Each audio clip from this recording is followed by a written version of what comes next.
Chapter 8. 2 steps after rolling out of bed in the morning, I don't like moving at all. But in the midst of a morning shower, memory of my predicament returns. When you've only got 3 months to work with, you don't have much time to waste feeling tired. I rush past Julie, who doesn't have much to say to me, and the kids, who already seem to sense that something is wrong, and head for the plant. The whole way there I'm thinking about how to get in touch with Jonah. That's the problem. Before I can ask for his help, I've got to find him. The first thing I do when I get to the office is have Fran barricade the door against the hordes massing outside for frontal attack. Just as I reach my desk, Fran buzzes me, "Bill Peach is on the line." "Great," I mutter. I pick up the phone. "Yes, Bill. Don't you ever walk out of one of my meetings again," rumbles Peach. "Do you understand me?" "Yes, Bill. Now, because of your untimely absence yesterday, we've got some things to go over," he says. A few minutes later, I've pulled Lou into the office to help me with the answers. Then Peach has dragged in Ethan Frost and we're having a 4-way conversation. And that's the last chance I have to think about Jonah for the rest of the day. After I'm done with Peach, half a dozen people come into my office for a meeting that has been postponed since last week. The next thing I know, I look out the window and it's dark outside. The sun has set and I'm still in the middle of my 6th meeting of the day. After everyone has gone, I take care of some paperwork. It's past 7 when I hop in the car to go home. While waiting in traffic for a long light to turn green, I finally have the opportunity to remember how the day began. That's when I get back to thinking about Jonah. 2 blocks later, I remember my old address book. I pull over at a gas station and use the pay phone to call Julie. "Hello," she answers. "Hi, it's me," I say. "Listen, I've got to go over to my mother's for something. I'm not sure how long I'll be, so why don't you go ahead and eat without me? The next time you want dinner, look, don't give me any grief, Julie, this is important." There is a second of silence before I hear the click. It's always a little strange going back to the old neighborhood, because everywhere I look is some kind of memory waiting just out of sight in my mind's eye. I pass the corner where I had the fight with Bruno Krebsky. I drive down the street where we played ball summer after summer. I see the alley where I made out for the first time with Angelina. I go past the utility pole upon which I grazed the fender of my old man's Chevy and subsequently had to work 2 months in the store for free to pay for the repair. All that stuff. The closer I get to the house, the more memories come crowding in, and the more I get this feeling that's kind of warm and uncomfortably tense. Julie hates to come here. When we first moved to town, we used to come down every Sunday to see my mother and Danny and his wife, Nicole. But there got to be too many fights about it, so we don't make the trip much anymore. I park the Mazda by the curb in front of the steps to my mother's house. It's a narrow, brick row house, about the same as any other on the street. Down at the corner is my old man's store, the one my brother owns today. The lights are off down there. Danny closes at 6. Getting out of my car, I feel conspicuous in my suit and tie. My mother opens the door. "Oh my God," she says. She clutches her hands over her heart. "Who's dead?" "Nobody died, Mom," I say. "It's Julie, isn't it?" she says.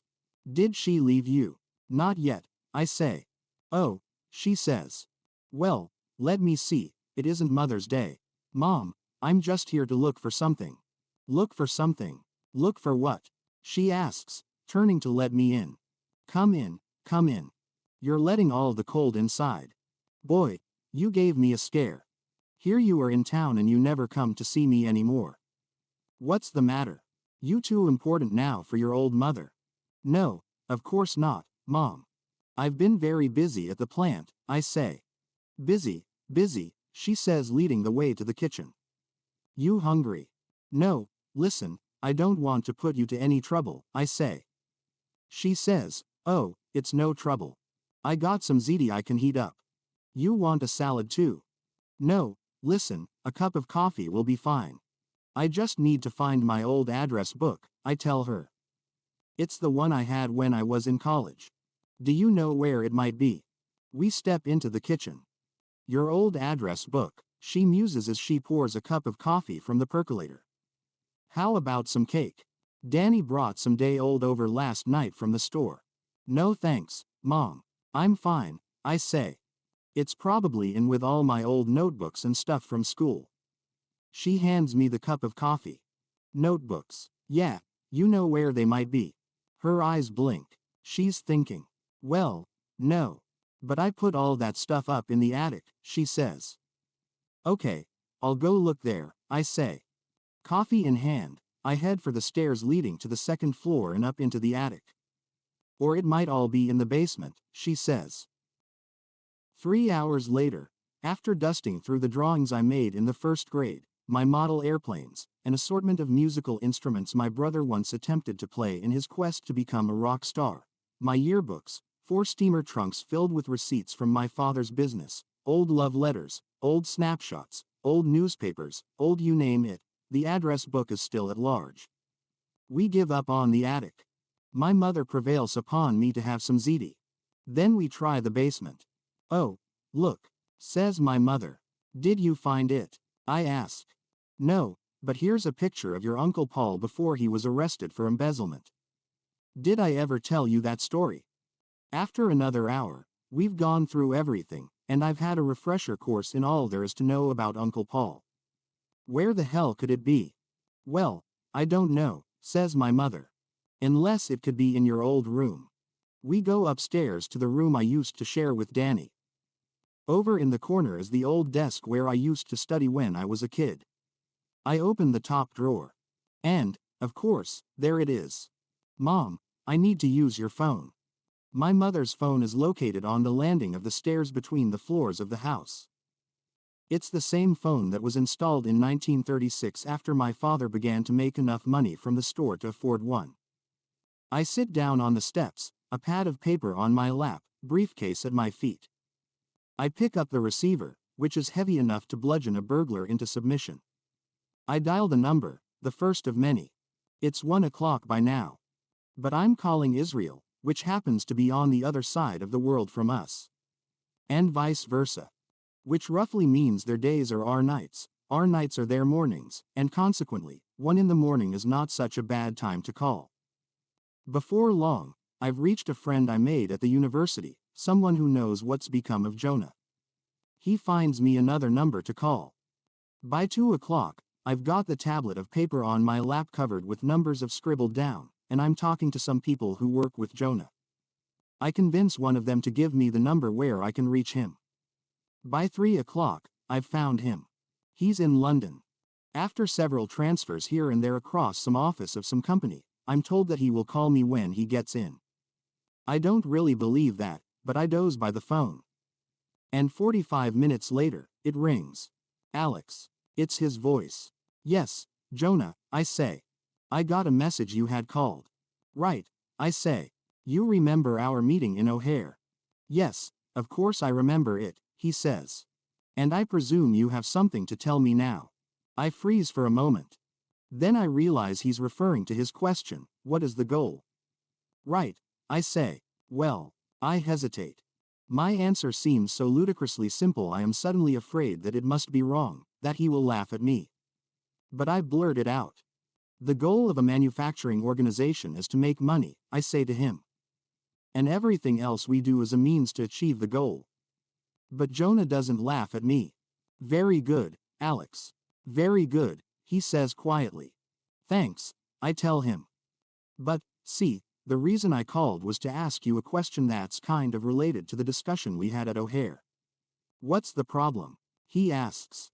Well, in order to know if my plant is helping the company make money, I have to have some kind of measurements, I say.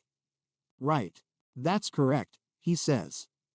And I know that up in the executive suite at company headquarters, they've got measurements like net profit and return on investment and cash flow, which they apply to the overall organization to check on progress toward the goal. Yes, go on, says Jonah. But where I am, down at the plant level, those measurements don't mean very much. And the measurements I use inside the plant, well, I'm not absolutely sure, but I don't think they're really telling the whole story, I say. Yes, I know exactly what you mean, says Jonah. So how can I know whether what's happening in my plant is truly productive or non-productive? I ask. For a second, it gets quiet on the other end of the line. Then I hear him say to somebody with him, "Tell him I'll be in as soon as I'm through with this call." Then he speaks to me. "Alex, you have hit upon something very important," he says. "I only have time to talk to you for a few minutes, but perhaps I can suggest a few things which might help you. You see, there is more than one way to express the goal. Do you understand? The goal stays the same, but we can state it in different ways, ways which mean the same thing as those two words, making money." Okay, I answer, so I can say the goal is to increase net profit, while simultaneously increasing both ROI and cash flow, and that's the equivalent of saying the goal is to make money. Exactly, he says. One expression is the equivalent of the other. But as you have discovered, those conventional measurements you use to express the goal do not lend themselves very well to the daily operations of the manufacturing organization. In fact, that's why I developed a different set of measurements. What kind of measurements are those? I ask. They're measurements which express the goal of making money perfectly well, but which also permit you to develop operational rules for running your plant, he says. There are 3 of them. Their names are throughput, inventory, and operational expense. Those all sound familiar, I say. Yes, but their definitions are not, says Jonah. In fact, you will probably want to write them down. Pen in hand, I flip ahead to a clean sheet of paper on my tablet and tell him to go ahead. Throughput, he says, is the rate at which the system generates money through sales. I write it down word for word. Then I ask, but what about production? Wouldn't it be more correct to say, no, he says. Through sales, not production. If you produce something, but don't sell it, it's not throughput. Got it, right. I thought maybe because I'm plant manager I could substitute. Jonah cuts me off. Alex, let me tell you something, he says. These definitions, even though they may sound simple, are worded very precisely. And they should be. A measurement not clearly defined is worse than useless. So I suggest you consider them carefully as a group. And remember that if you want to change one of them, you will have to change at least one of the others as well. Okay, I say warily. The next measurement is inventory, he says. Inventory is all the money that the system has invested in purchasing things which it intends to sell. I write it down, but I'm wondering about it, because it's very different from the traditional definition of inventory. And the last measurement, I ask. Operational expense, he says. Operational expense is all the money the system spends in order to turn inventory into throughput. Okay, I say as I write. But what about the labor invested in inventory? You make it sound as though labor is operational expense.